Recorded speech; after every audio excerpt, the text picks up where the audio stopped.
Allahu, Allahu, Allahu, Allah. Allahu, Allahu, Allahu, Allah. Problem number 2. The one that we're going to deal with today. And this problem is on the increase. As I address you here and you listen to the reminder. And every day that passes, this problem is on the increase.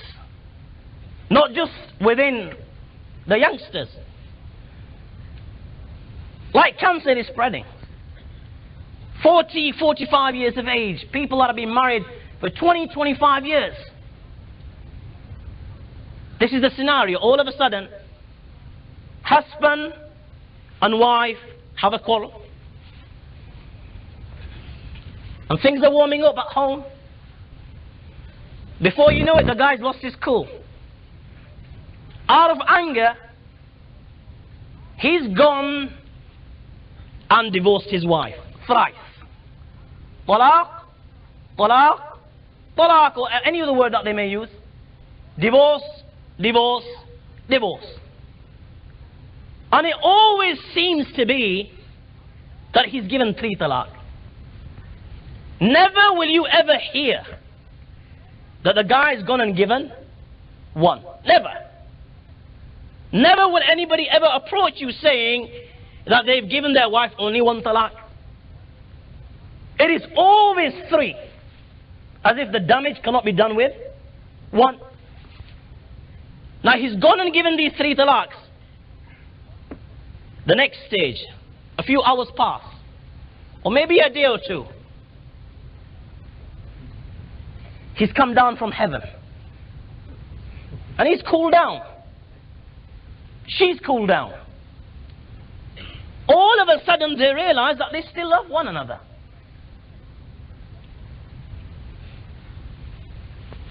What happens? One of 2 things again. There are those that think nothing of the 3 talaqs that they have given. And they will brush this under the carpet as if nothing has happened. And they will live with one another as they were living before, pretending to be husband and wife. And they will live like this. Yet in the eyes of Allah subhanahu wa ta'ala, they are not husband and wife. That woman that he has inside his house, which he considers as his wife, that woman and any other woman on the street, in the eyes of Allah, they are exactly the same. And if he was to come to his wife, which he considers to be his wife, thereafter, as a man comes to his wife in the marital sense, he in the eyes of Allah will be committing sin. And in the eyes of Allah, he will be fornicating, he will be committing zina with this woman, which he considers to be his wife. Why?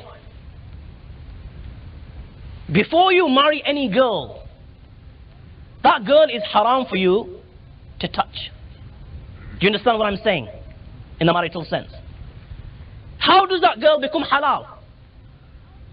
When we utter a few words. It is called nikah. This is what nikah is. Where one says nakahtuki, the other one says qabilt. I take you in my nikah. She says I've accepted. 2 Muslim witnesses there. They saw this, they heard this. In the eyes of Allah, now that girl is halal for this guy. So just like a woman becomes halal for a guy with the words of Allah subhanahu wa ta'ala, a woman becomes haram for a guy with the words of Allah subhanahu wa ta'ala.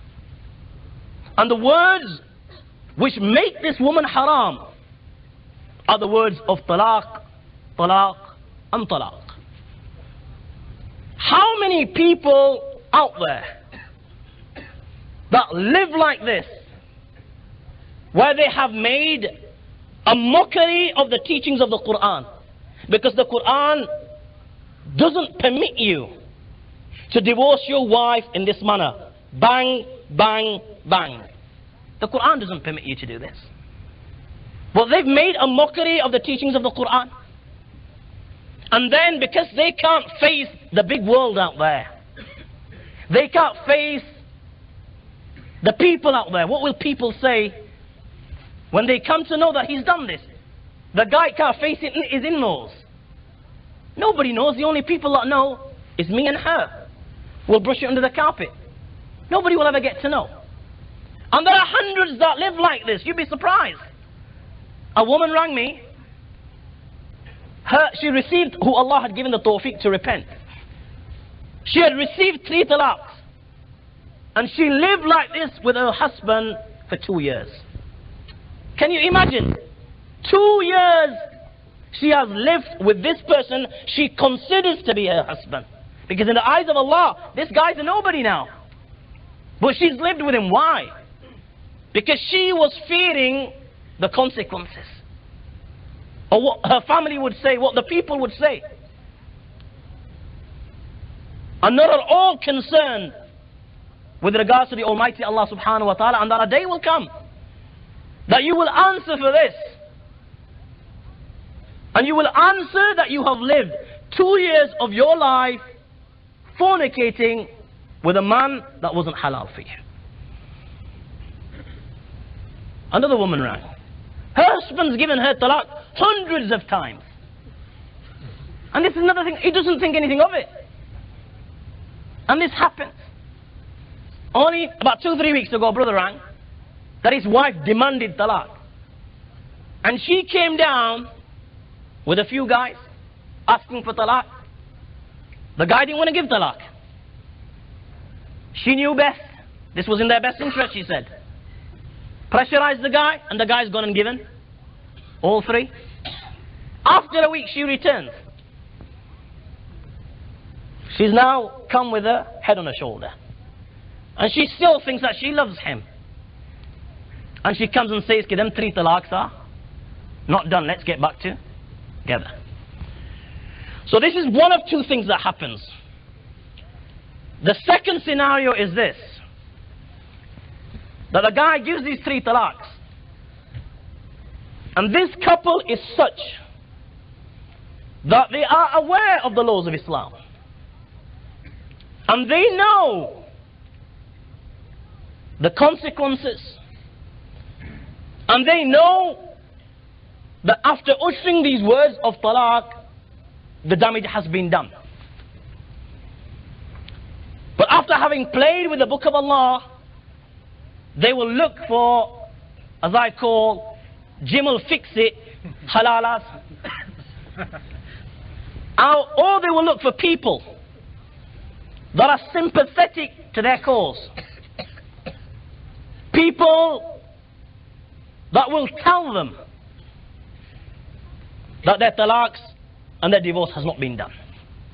And they will come. They will come to one scholar and they will relate their case. And the alim will say, she's no longer your wife. Now they will slightly change the story and go to another one. And he will say, your wife is no longer your wife. And now they will go to a third and change the story a bit more. And they will keep on changing this story till they will finally come across a person that will say that your talaqs have not been done. And as soon as they find a person that says this, and you will, this is the 21st century. Come on guys, let's be real. There's not a single thing that you can't buy out there. If you're looking for it, you're going to get it. So as soon as they find this guy that has told them that their talaq's not done, there's a smile on their face. And they will act upon this. Why? Not because this is the right ruling. Who on the face of this earth can change that Quran or change the teachings of Rasul sallallahu alaihi wasallam? And if the teachings of the Quran and Rasulullah sallallahu alaihi wasallam say that she's gone right till the day of judgment. Well, they act upon this. Why? Because this is the thing that they were looking for. They were looking for this. And they've got this. Somebody's told them that it is okay. This is what happens. And today I have come here to deal with this second problem of 3 talaqs, of divorcing your wife thrice.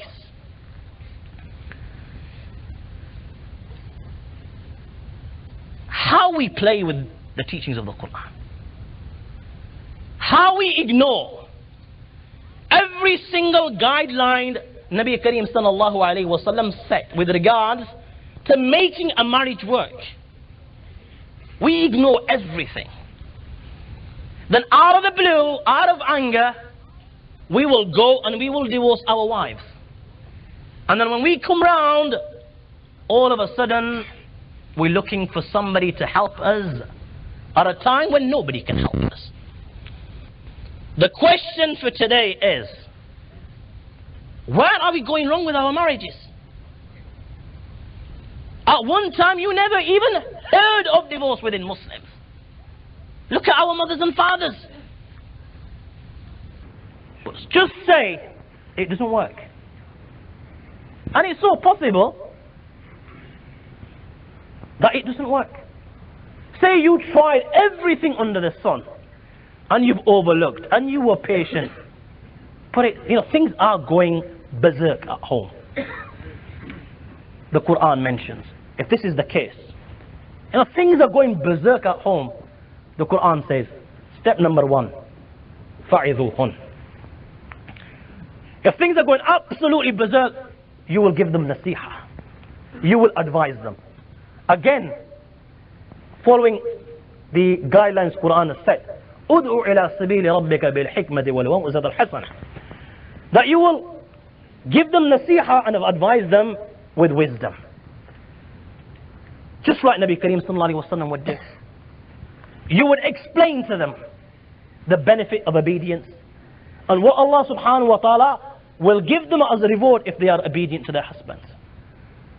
And at the same time, you will do this not in the presence of your mother and father. How many people tell their wives off in the presence of their mother and father and humiliate them? This is not going to benefit. This is going to make things worse. Or they will tell their wives off in the presence of their children, and children understand everything. They're not as thick as we may perceive them to be. So you will do this while you are alone in some room. Gently, calmly, you will explain it to them. And if you do it in this manner, if she is a good woman, then she will accept this. If this doesn't work, the Quran says now, the Quran always mentions 2 things. It's either heaven or hell. You will start with a gentle procedure. If this doesn't work, again, gently, this time you will scare her of the punishment of Allah subhanahu wa ta'ala if she remains disobedient. And you will explain to her the consequences and the effect this disobedience will have on your children and on your marriage, and how the enemy, everybody has people that they don't get on with, how these people will take an advantage of your situation, and before you know it, it'll end up in talaq. This is how you will explain. And you will always use this method. Say you use this hundreds of times at home, and now you've come to a stage where this is not having no impact. What do you do now? The Quran says, وَاحْجُرُوهُنَّ فِي الْمَضَاجِعِ. You've tried this method many a time and it's not working. Now the Quran says, if things are still going berserk, don't sleep with her. Don't sleep with this woman. And if it helps, stop speaking to her for a few days. If she's good, she will not be able to tolerate.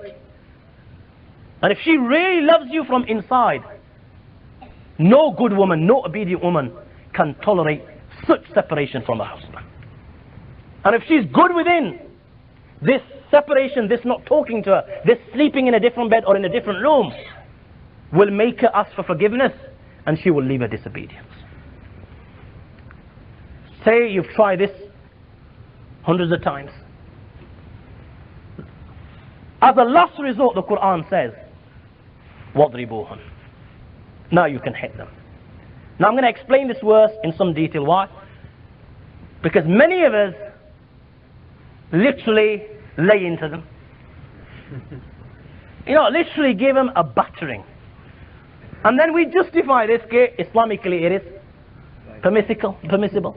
I mean, look, it is happening in this country. Only a few days ago in the radio, they were saying 3 out of every woman gets abused by her partner physically. Gets a good laying into. This is what they were trying to say. Now the Quran says, وَضْرِبُوهُمْ, that you can hit them. The thing that I want you to bear in mind here is, though permissibility is given due to what was life at the time, number one, and this method may work with some people, even though it may be a minority. It was given as a last resort. And it was given to save this marriage from the greater problem of talaq and everything that follows thereafter, from ruining the life of the children. However, in spite of this, it is something that Islam dislikes. And it discourages. Because when we open the Sunnah and look at the hadith of Rasul sallallahu alayhi wa sallam, Nabi Kareem sallallahu alayhi wa sallam said, لا يجلد أحدكم امرأته جلد العبد ثم يجامع بآخر اليوم. That one of you shouldn't hit his wife as he beats his slave, and then he'll come at the end of the day and he will come to his wife as a man comes to his husband. Doesn't that happen? You have a thief, you've cracked, and at the end of the day you've still come to as a husband comes to his wife. Nabi Kareem sallallahu alayhi wa sallam said, لا تضربوا إماء الله. Do not hit the female servants of Allah. When Nabi Kareem sallallahu alayhi wa sallam was informed with regards to those that do this, Nabi Kareem sallallahu alayhi wa sallam said, they from amongst the men are not the best of you. خذ Nabi Kareem sallallahu alayhi wa sallam ما ضرب رسول صلى الله عليه وسلم خادما ولا امرأة ولا ضرب بيده شيئا. Nabi Kareem sallallahu alayhi wa sallam never touched his khadim, never touched a woman, never touched anybody with his hands ever. So looking at this verse of the Quran in context of these hadith of Rasul sallallahu alayhi wa sallam, it is clearly evident, though permissibility has been given because of the reason that I've mentioned, it is something that Islam discourages, dislikes. This is why the fuqaha, the jurists, write under this verse of the Quran, and when one researches this verse, to leave this is far superior than to do this. And adding to this, living in an environment where people are not accustomed to this, and where it won't work anyway, where it will make things worse, it is far greater to leave it and to not act upon it. Having said this, the fuqaha have put conditions under which it may be permissible. Number one, you've tried everything prior to this and it's not worked. You've tried the nasiha, you've not slept with her, you've stopped sleeping, you've tried everything, and you use this as a last resort. This is condition number one. Condition number two, you think it's going to benefit her, and something's going to come out of it. She's going to leave her disobedience. If you think that this is going to make things worse, and she's not going to leave her disobedience, but okay, it's going to become even worse, then you can't do it. Number three, you don't hit her because of enmity, hatred, or because you will have a go at her, or her disobedience came about because she was asking for her right. She was asking for her right, she was right, and you cracked her. No way, not permissible. Number four, you don't hit the face, the private parts, or any part which is considered to behold beauty. Number five, the hitting has to be ضرب غير مبرح, a light hitting, not the battering. That's something that will not pain. Number one, will not hurt her, will not break any limb, no mark on her body, no bruise, no blood whatsoever. Ibn Abbas, if not the greatest commentator of the Quran, when he was asked with regards to this verse that Allah says, وَضْرِبُوهُنْ, that this darbi ghair mubarak, this light hitting, what is Allah subhanahu wa ta'ala referring to? And Sayyidina Ibn Abbas radiallahu ta'ala anhu replied, huwa ma yakunu bis siwak. The hitting that takes place with a miswak. You know, how big is a miswak? It's smaller than your toothbrush. Another faqih was asked, what is Allah referring to? And we're talking about people that understood this Quran billions of times better than you and I understand this Quran. What is Allah referring to? He replied, Allah is referring to something that is done with a handkerchief that is folded. Fold a handkerchief and do it. You're thinking, what's the point? Innit? I mean, what are you going to get out of a little miswak? This is exactly the point that I'm trying to convey. You're going to get nothing out of it, so why do it? Nothing you're going to get out of this. This is why it is far superior to leave it. And the permissibility that was given was due to what was rife in the time, and that it may work with some people and not others. So this is what you will do, and you will try to make this marriage work inside your houses without letting anybody else know. I mean, you know, within husbands and wives, some of us are so bad that we relate everything that happens inside our house to every Tom, Dick and Harry on the street. Our sisters have the habit to relating this to every one of their friends. You know, what happens in the house should be kept private. Only when it gets too much and you can't handle it should you consult someone. And then the person that you should consult shouldn't be any Tom, Dick and Harry. Somebody that with a head on his shoulder. Somebody that will give you good advice, not, you know, exhort you on to break your marriage. And this is what happens. Last resort, the Quran said, you've tried everything within the home. Now the Quran says, you need help. فَابْعَثُوا حَكَمًا مِنْ أَهْلِهِ وَحَكَمًا مِنْ أَهْلِهَا. Call a guy, a member of her family, and one member of his family. Or either get some alim involved and relate your problems to them. And these people should listen to both sides of the story. Number one. And at the same time, they should not let their emotions get the better of them. What am I saying? You know, if the guy's coming from the girl's side, he shouldn't be just supporting the girl. And the guy that comes from the boy's side shouldn't be favoring the boy and supporting him. They should listen to both sides of the story with an open heart. Listen to it carefully, see where they are going wrong, and then put a proposal in front of this husband and wife, and this husband and wife should act upon it. Say you've tried every single thing. Now this is why I've come, just to say these last 10 minutes. Say you've tried everything under the sun. And it is so possible that you've tried everything under the sun. As a last resort, Islam says you can give divorce. Tried everything. Now there is a couple, they've tried everything. Things are not working. It is possible, it is wrong to keep these two together. It is so possible that they will marry elsewhere. Allah will give her a good husband, Allah will give him a good wife, and they can continue their life. You've tried everything under the sun, it doesn't work. As a last alternative, Islam says at-talaq. But at the same time, it warned the guy, you know, just don't give it just like that. أَبْغَضُ الْحَلَالِ إِلَى اللَّهِ الطَّلَاقِ. This is the thing that Allah subhanahu wa ta'ala detests most of all. And it warned the woman as well. You know, women are always asking for divorce. Little thing, they're asking for divorce. Send me home. Islam warned.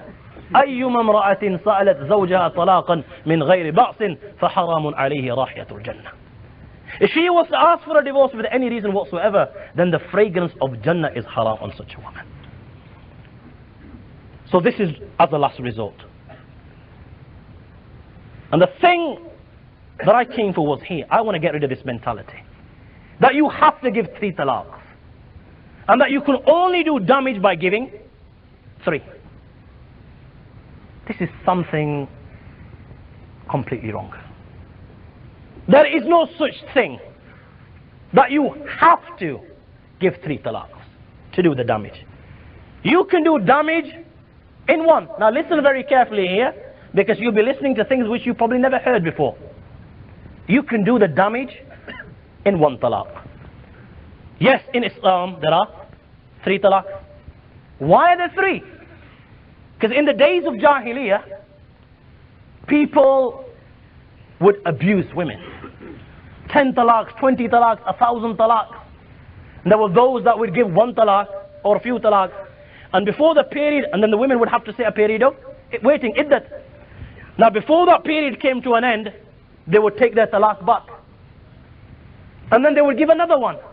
So she has to say another period of waiting. Before that came to an end, they take her back. Then give another one. So she has to say another period of waiting. So like that, they would keep on playing about with the women. So that a period keeps on going on, and she can't marry anyone else. And she can't stay with him either. So Islam put an end to this. And Islam said 3 talaqs. At-talaqu marratan. Guys, you've got 2 chances. You give 1, you can take her back. You give 2, you can still take her back. فَإِن طَلَّقَهَا فَلَا تَحِلَّ لَهُ مِن بَعْدُ حَتَّى تَنْكِحَ زَوْجًا غَيْرَهُ. Once you give him the 3rd, she's gone. She's no longer your wife, and she's not halal for you till you make halala, till she doesn't marry another guy. 1 point. Second point was, who should have the authority to give a talaq? There's only 2 people, isn't there? So either the man or the woman. Now both of them can't have it, because talaqs will be flying left, right and center. She says, I'm giving you a talaq. He wants a beer, took it. You've gone. Can I give it to her before she divorces? Me. So 2 people can't have it. So Islam gave it to 1. Now Islam gave this talaq to man, not to a woman. Not because Islam disregards a woman.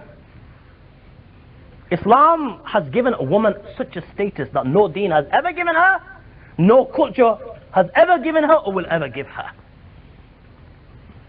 A woman, if the marriage is not working, can get out of it. How? Number 1, she can put the condition of this at the time of her marriage. I'm not going to explain any of these things because they'll start doing it. Number 2, she can make khula. She can pay herself out of the marriage. Give him a few pounds and chill. Number 3, she can approach a mufti and qazi, present her case. The mufti and qazi will look in detail with regards to what she's claiming, and if he sees fit, he can nullify the nikah and break this marriage.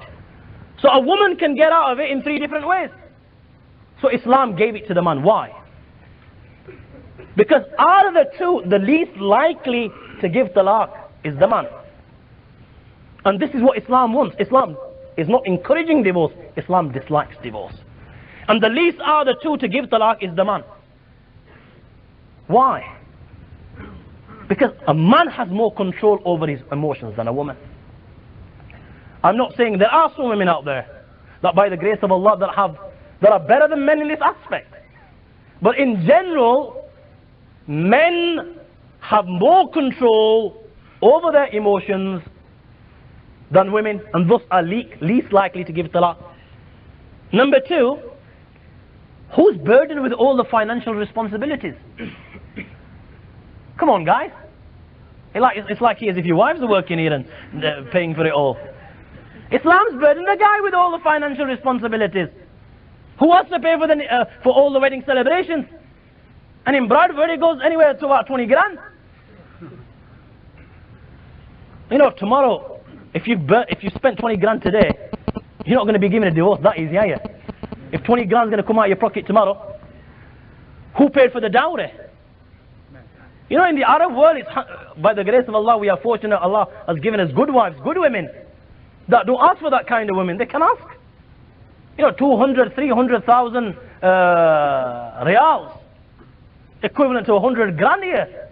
You know, 50, 100 grand, and you name it. What else comes with it? If that's the type of dowry that the man's given, do you think he's going to give divorce tomorrow? Because when the next one that he brings is another 300 grand. You know, on the other side, the woman, party time. 500 from this one, got a divorce. 500 from another grand, another divorce. She'll be making a millions like this. On top of this, who has to pay for the upbringing of the children if he gives a divorce? Again, it's on the man. On top of this, when he divorces his wife and she sits in that period of waiting, who has to pay for the expenditure? The nafqa and sukna, if he's renting a house and all the food and everything that goes with it, it's the man that has to pay for this. On top of this, the mut'atul talaq, which is known as the gift that is given to divorcees. You probably never heard of this. Who has to give that? Again, man. You know, when a man knows that he's got all these financial responsibility, which literally go in thousands, on top of supporting this new one, do you think he's just going to go give divorce? No way. This is why Islam gave it to man. Then Islam again, after giving it man, it explained how to give it. Not to go wild on it, Islam explained how to give divorce. Listen very carefully to this, because there is so much wisdom in the way Rasul sallallahu alaihi wasallam and Islam taught us how to give divorce.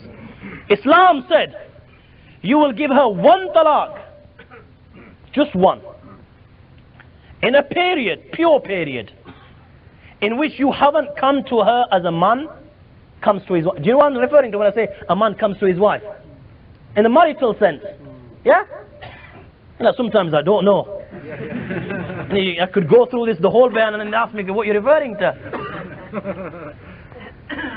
So you give her one talaq in a pure period, where you haven't come to her as a husband comes to his wife, and then you leave her. 3 menstrual cycles pass, and after this, she's no longer your wife. Have you understood this? One talaq in a period where you haven't come to her as a husband comes to his wife, then you leave her, you know, the monthly periods that she gets. 3 of them pass, comes to an end, she's no longer your wife. Now Islam said that you've got to give her talaq in a period, in a pure period. Now women have 2 types of days, don't they? Guys are shocked. She's either going to be pure or she's either going to be impure. She's either on a period. Types of days, don't they? Guys are shocked. She's either going to be pure or she's either going to be impure. She's either on a period or she's either not on a period. So Islam said that you will give her a talaq in a pure period. Meaning you will not give her talaq in the state of impurity when she's on her cycle, her period. Why did Islam say that? Why? Number 1, if you give her talaq in her period, you will be hurting the woman. How will you be hurting the woman? Her period of waiting will become long. She will have to wait longer. Let me give you an example. The wife is on her period today. How long is an average period? About a week, isn't it? Women differ, but let's say a week. Say you given talaq today. Yeah? Islam says that she has to wait for how many? 3 complete periods. So if she came on yesterday and you give her talaq today, this is not a complete period, is it? So she has to wait for this one to finish. Then after that, wait for another 3. Her period of waiting has become too long. If I was to give her talaq today, I'm just giving an example, before you say he's divorced his wife. If I was to give talaq today, she's in a pure state. 2 days after she's on her period. She only has to wait for 3. Look how quick it is. In comparison to scenario number 1. It is a lot longer. So if you give talaq in a period, you're hurting the woman. She has to wait for longer than she normally has to wait for. She can't get married after that. You know, it'll take a lot longer for her to get married. Number 1. Secondly, Islam wants to make sure that you know exactly what you're doing. It is so possible, you know, when women are on their periods, women are different. We don't understand this because by the grace of Allah, Allah has not put us through this. But women experience different things. You know, people go around battering their wives because they don't feel well on their periods. They don't even understand what she's going through. Some women feel a lot of pain while they're going through this period. Some of them are unbalanced. And they're not in that pure state either. They're not as fresh as they normally are either. So Islam wants to make sure that you've given this talaq and you know exactly what you're doing. It is so possible that you've become influenced by her being unbalanced, by her not being in the right frame of mind, by her being in that state of impurity. It is so possible that you've become influenced by that and you've gone and divorced. So Islam wants to make sure that you've not been influenced by anything. This is why Islam has said that you cannot give her talaq, and it is haram for you to give her talaq while she's on her period. Is this understood? Point number 2. Islam said that you will give her talaq in a pure period, one in which you haven't come to her as a husband comes to his wife. Say, why did Islam say this? Say you came to your wife as a man comes to his wife yesterday. Today you've gone and divorced her. Understood? You came to her as a husband comes to his wife yesterday. Today you've gone and divorced her. Her period normally comes next week. You've divorced her. Come next week, she doesn't come on her period. Because you came to her as a man comes to his wife, she's now expecting. You're going to live to the grey, aren't you? Okay, she's expecting a child is going to be born, and I've gone on, divorced her. So Islam said, you will not give her a divorce in a pure period where you've come to her as a husband comes to his wife. You will give her a talaq in a pure period where you've not come to her. Look at the wisdom in this. Pure period. Your wife's on a pure period. Pure, she's pure. She's not impure. Pure days. And you come to her yesterday as a husband comes to his wife. Yeah. 2 weeks pass. What's going to come next? Period, isn't it? Impure days. How long are they going to last? Average 7 days. You know, women's differ.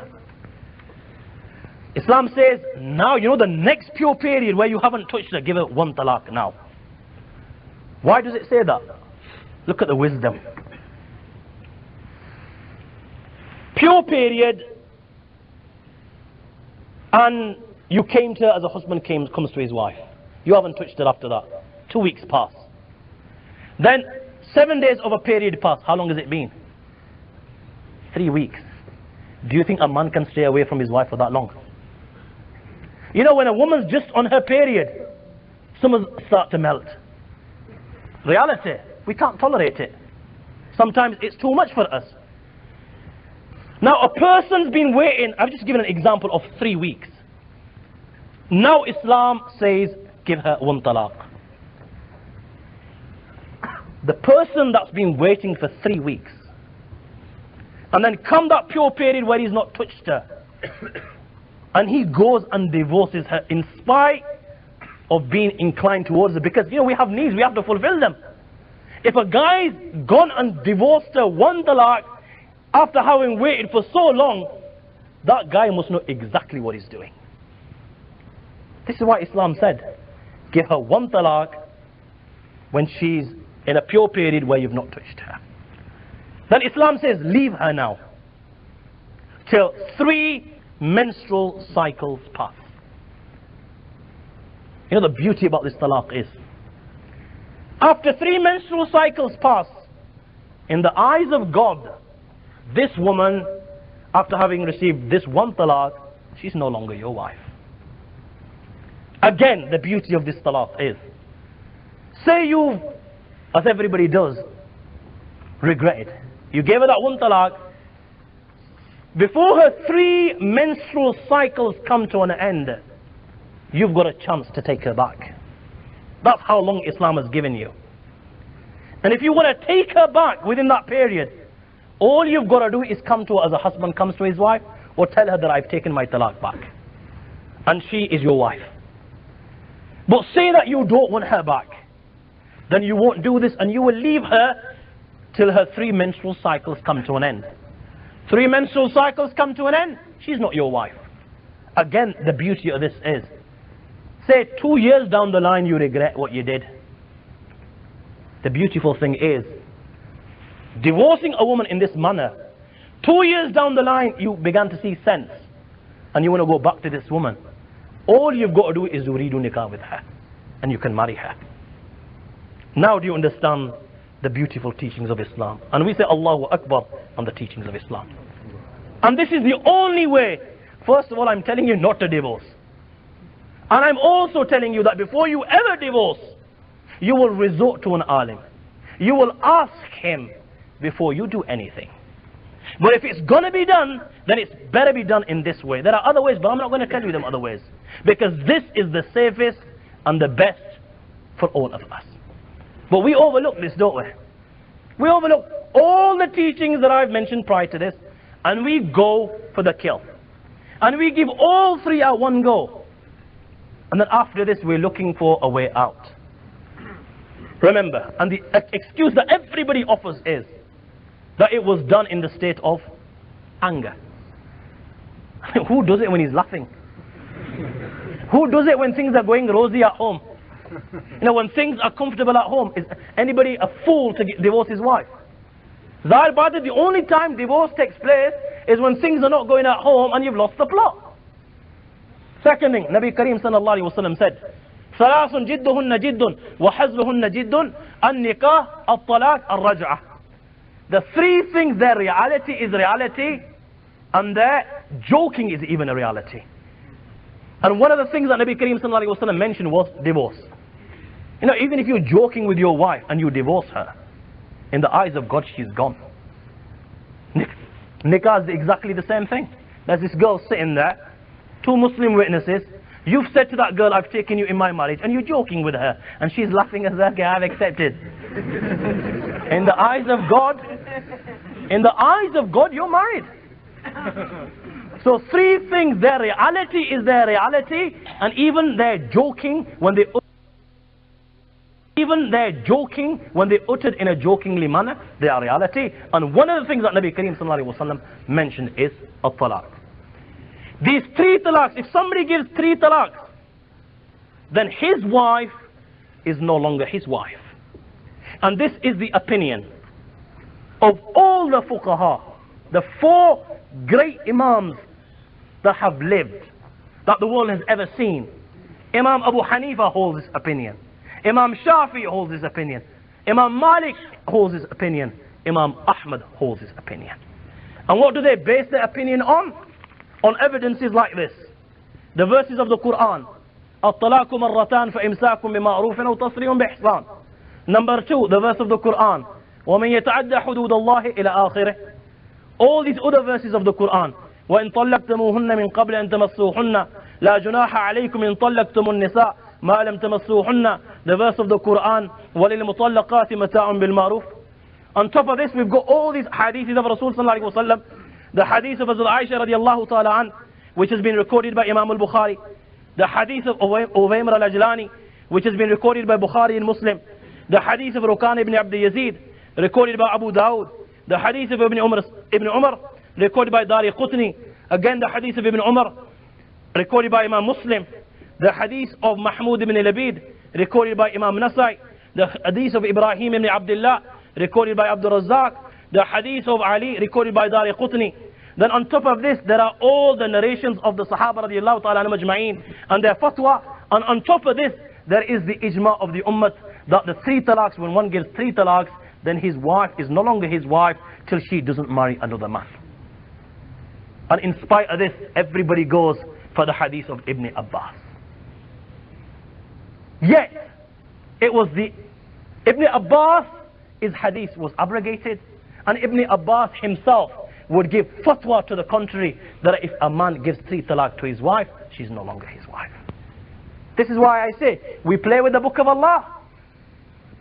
Knowing all this, that these are the teachings of Islam, and then we look for a way out. That wife is no longer his wife till she marries another man, and then this other man comes to her as a man comes to his wife, and thereafter on his own accord he divorces her, or he dies. She sits a period of waiting. Only now will she become halal for the first husband if he still wants to marry her. All these Jimal fix-it halalas that go on, with regards to them, Nabi Kareem sallallahu alayhi wa sallam has said, لَعْنَ اللَّهُ الْمُحَلِّلْ وَالْمُحَلَّلَةِ. The curse of Allah subhanahu wa ta'ala is upon these people that Jimal fix these halalas. So these were the teachings of Islam. Allah subhanahu wa ta'ala give me the tawfiq to act upon what I have said. Allah give you the tawfiq. Wa akhiru da'wana alhamdulillah rabbil alameen. Let's make dua.